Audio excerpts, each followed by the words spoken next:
Willie Nelson gave me this pick when I met him a couple years ago, and his son Lucas gave me this pick. And the other two House of Blues picks here came from a close friend. She passed away and she wanted me to have those, so she gave me those picks. And so that means a lot, you know. But I have all sorts of crazy shit in this room. Guitars, darts, a Jesus bobblehead, syringes. No, I'm not a junkie, although sometimes it may seem like I am. I'm not. I'm a type 1 diabetic. I was diagnosed when I was 10 years old on New Year's Day. Happy New Year's, Rick. It's unfortunate that it happened, but, you know, Eric Clapton said, you got to know the blues to sing the blues. And so I guess that's my way of knowing the blues. But, hey, could be worse. Yeah. Wasn't B.B. King a diabetic too? Yeah, he was. Yeah, he was. I think he was a type 2 diabetic. But he was diabetic. That asshole Bret Michaels from Poison, he's diabetic. Well, I was born and raised here in Oceanside, California. Born back in '96. And I was adopted at birth by these wonderful people who I call my parents. They raised me. They allowed me to pursue my dreams, and it's always going to be that way. Now, my brothers, I have a great relationship with my brothers. My brother Michael, he's the oldest. He just moved to Colorado with his girlfriend, and he's starting a new life out there, and I want to try and get out to see him soon. And MacGyver, that's what we call him, Goob. He likes to be called Gooby. Goob gang or die, y'all. He's got 2 kids. About to go past the motherfucking Scott County, free my motherfucking nigga. Which he just got full custody of today. He's a law-abiding citizen. Just for the record, I'm looking out for you, Goob.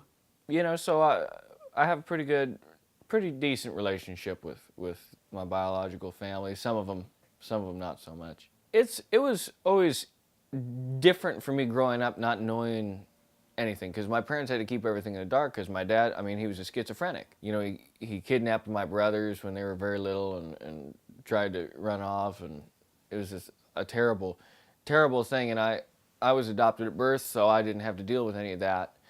I was very blessed. But,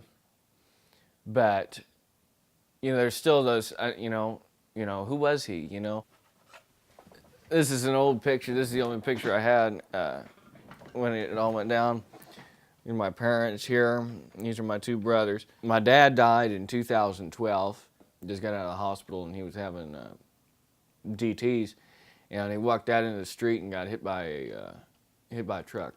I tried to help out his older sister, Tina, who was living out on the streets in Anaheim, heroin addict, and I went up there and tried to help her, and then that's how Kevin ended up with a dog. Really? And then what happened? What? No. Yeah? Oh, yeah. I can't believe anyone would do that to you. You know, started playing music when I was 6 years old. I got a piano teacher, and I did that, and I never really got into it. You know, I was just a kid, you know, and doing kid shit. My piano teacher took me to this concert when I was like 13. She took me to this concert, and it was all blues and Zydeco music. And I got to go up on stage and play with a band called the Bayou Brothers, which are a local San Diego Zydeco band. And my life was never the same. A year later, I had a bike accident and I broke my leg. And I was in a cast up to here, and I was basically wheelchair bound for a whole summer. So I went out and bought a cheap guitar, cheap Ovation guitar. First song I wrote was West of the Rockies. I live in a place somewhere west of the Rockies, and I fly higher than the skies.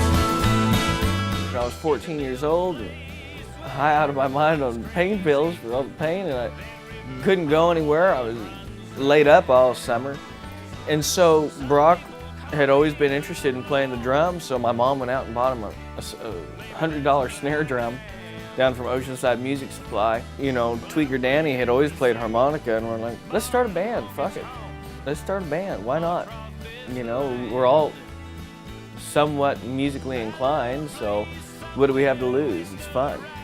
You know, we've had a lot of different band members over the years, but Brock's always been a constant. Kevin doesn't do all the shows because he doesn't like to drive. Tweaker Danny was a harmonica player, and he's living somewhere out in Wildemar now. We had a falling out because he's Tweaker Danny. 3 different bass players, Paul, Ryan, and then we had Alex. Well, we toured with a guy named Frank too, and he's a nice guy. And then we finally got Gordy. Gordy's really the best bass player we've had in terms of reliability, responsibility, and just being a good person. And he's musically very talented. He could play any style. We had a few different pedal steel players over the years. Our first steel player was a guy named Scott Sullivan, and he put in a lot of good work for the band. He just got caught up in work and couldn't do it no more. And so we switched over to a guy named Steve Catt, and he was fantastic.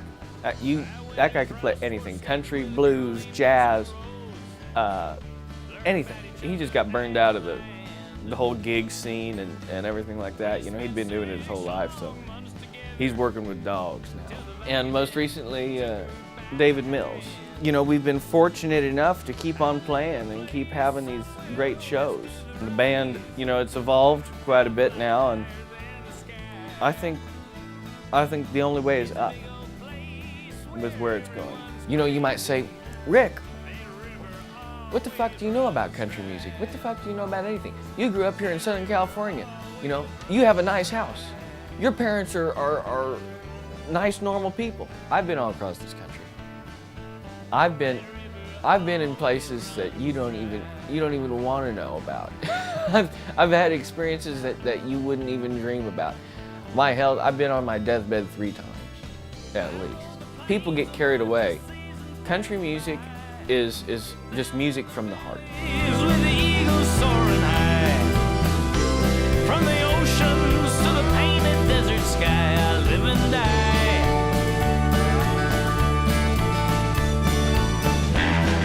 Some people call me an outlaw.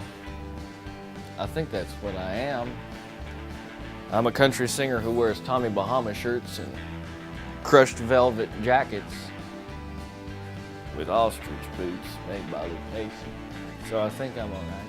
I drive a Mercedes-Benz sometimes. What can I say?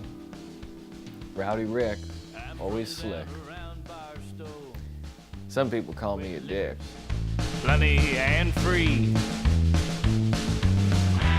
If you ever decide to go there, you find a lot of folks like